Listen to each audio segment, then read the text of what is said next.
इसी बीच में आ गए हैं माननीय जुलाल कहार किशनपुर के रहने वाले और साहब 10 रुपए का पुरस्कार देते हैं और संगीत पार्टी तरफ से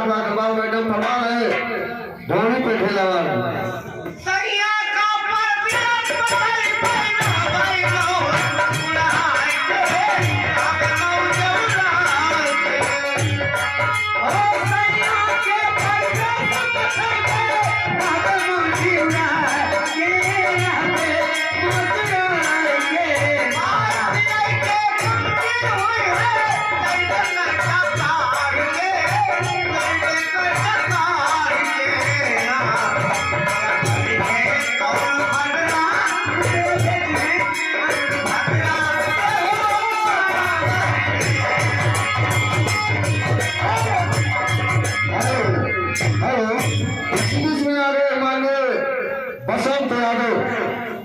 बसंत लाल यादव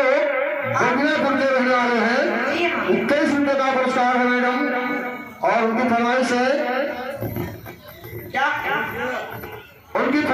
कोई बढ़िया से गजल सुना इसके बाद हो जाएगा गजल एक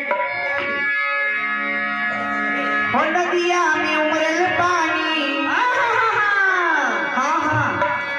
हे नदिया में उमरल पानी दरिया भरिल तूफानी और जब से चढ़ल जवानी बड़ा मान करेला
उनकी तरफ से 100 रुपये का पुरस्कार वो देखा बैठा है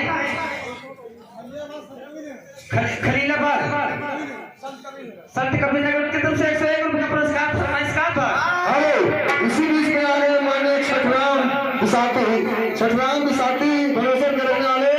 10 रुपये का पुरस्कार है और संगीत पार्टी तरफ से जी अरे यादव जी का गाना है थोड़ा नया हो जाए कहना बा अरे हुड़क बाजे बाजे लागे तेरे लवंडा नाचेला